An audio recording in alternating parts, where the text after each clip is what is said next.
Pangulong Ferdinand Marcos Jr. ininspeksyon ang bagong Kamuning Busway Station at footbridge.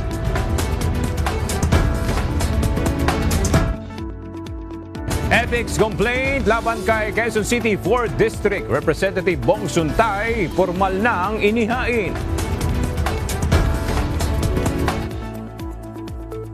Department of Public Works and Highway Secretary Vince Dizon tiniyak na inaasikaso ang mga reklamo sa sumbong sa Pangulo website. Caloocan 2nd District Representative Edgar Erice sinita umano ni House Majority Leader and Ilocos Norte 1st District Representative Sandro Marcos dahil sa pamumuno niya kay Pangulong Bongbong Marcos.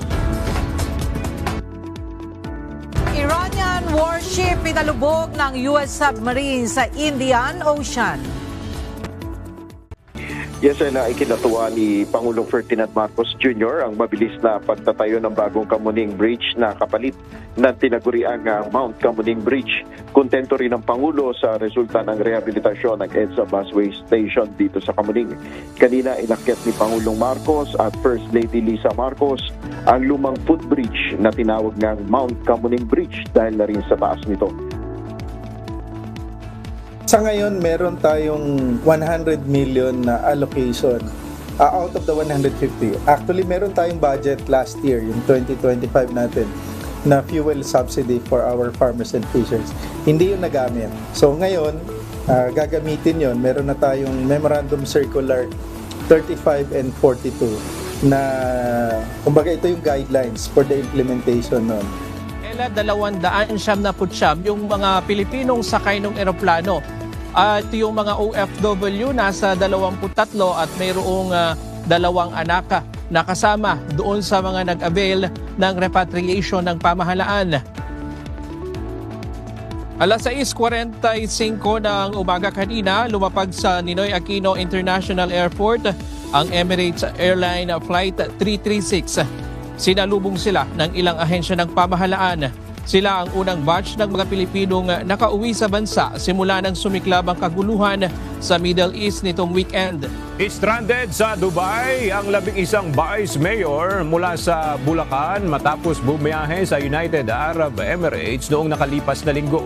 Ayon kay DILG Secretary John Vic Remulla, may travel authority ang mga vice mayor kahit personal ang kanilang biyahe. Gayunman, biniberipika pa ng mga otoridad ang ulat na may isang mayor na kasama sa grupo na umano'y umalis ng walang kaukulang travel authority. Sa ngayon, sinabi ni Remulla na wala pa silang natatanggap na kahilingan mula sa mga opisyal para tulungan silang makauwi ng Pilipinas.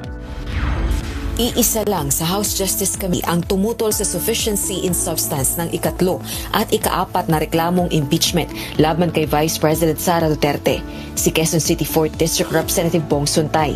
Ginawa ang botohan matapos talakayin ang ikaapat na impeachment complaint na inihain ng abogadong sina Daniel Cabrera at inendorso ni na House Deputy Speaker Paulo Ortega at Manila 6th District Representative Benny Abante. Kapwa nakakuha ng 54 na boto ang 3rd at 4th impeachment complaints. Busod nito, pinasasagot na si Vice President Duterte sa 2 reklamong impeachment sa loob ng 10 araw.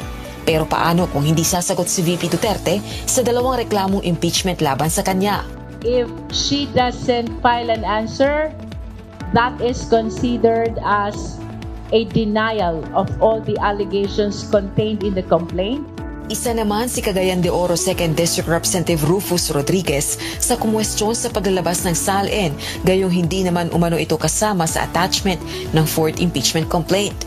New matter is injected by our friend, Congressman Ridon, stating about SALNs of 2023-2024.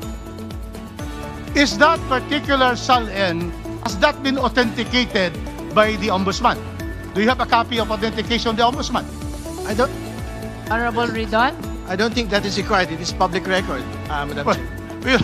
there's no automatic authentication, public record, all the records. There has to be authentication when you go to a proceeding like this. Question naman ang kredibilidad ni Ramil Madriaga, kasalukuyang detainee ng Bureau of Jail Management and Penology sa kasong kidnapping. Si Madriaga ay dati umanong bagman at aide ni VP Duterte na inutusan ng Vice Presidenteng mag-deliver ng malalaking halaga ng salapi sa iba't ibang tao. Ginamit ang affidavit nito sa 3rd at 4th impeachment complaints laban kay VP Duterte. Nasaan ba si Madriaga? Di ba nakakulong yata? So we are relying on an affidavit issued by an individual who is currently in prison. Tila nakakabingi umano ngayon ang katahimikan ng civil society groups, mga religious leader at mga mambabatas ayon kay Vice President Sara Duterte. Sa pahayag ng pangalawang Pangulo ngayong araw, sinabi nitong mabilis na pinag-uusapan ang mga paratang laban sa kanya, subalit tahimik ang mga ito kaugnay ng isyu ng katiwalian sa gobyerno.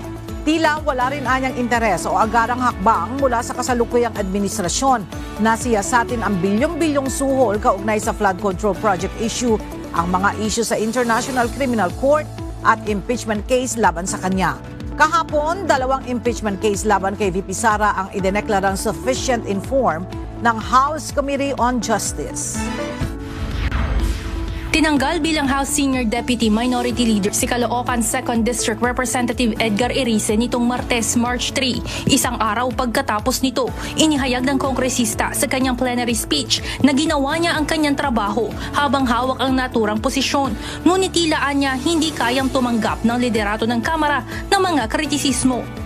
Kamakailan mabibigat ang naging komento ng kongresista sa naaprobahang bersyon ng Anti-Political Dynasty Bill sa komite ng Kamara na anyay hindi naman talaga bubuwag ng mga dinastiya sa politika.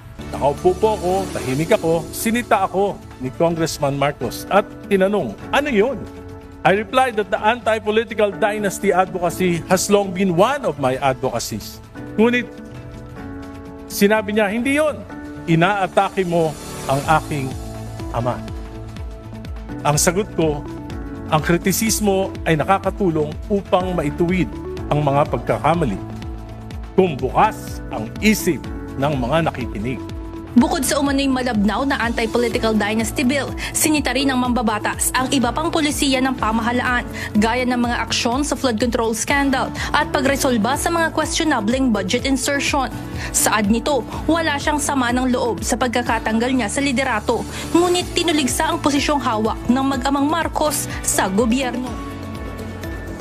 Ella, kahit na i-refer na ng House Plenary sa Ethics Committee yung kontrobersyal na pahayag ni Quezon City 4th District Representative Bong Suntay na itinuturing na offensive sa kababaihan ay isang reklamo ang formal na inihain ng grupo ng women's rights advocates ngayong umaga. Sinamahan sila ng Gabriela Party List.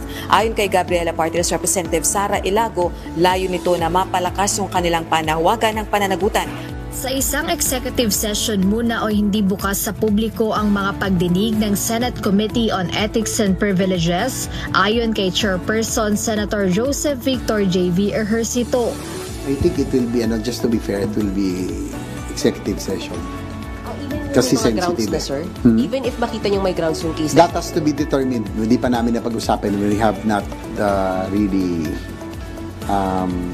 talked about it. Pero so far, I think it will be executive session kasi it will be unfair naman kung halimbawa I hope that the public will understand. Iniimbestigahan ang lahat ng mga reklamo na isinusumite sa sumbong sa Pangulo website.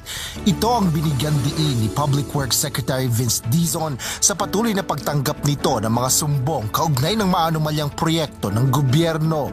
Paliwanag ng kalihim, matagal lamang na maresolba ang mga reklamo dahil sa sari-saring issue. Sa mga inaprubahang testigo ng korte, posibleng maging witness dito sa isang kaso ng flood control scandal na hawak ngayon ng Sandigan Bayan ay si dating DPWH Undersecretary Roberto Bernardo. Isinagawa kaninang umaga ng Sandigan Bayan 6th Division ang pangalawang araw ng trial proper para sa siyam na DPWH officials mula Mimaropua.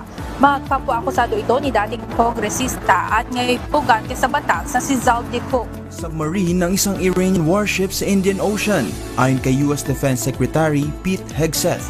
Ayon sa Sri Lankan authorities, 32 crew members ang kanilang na-rescue mula sa frigate Iris Dina, subalit pinaghahanap pa ang 148 na iba pang tripulante.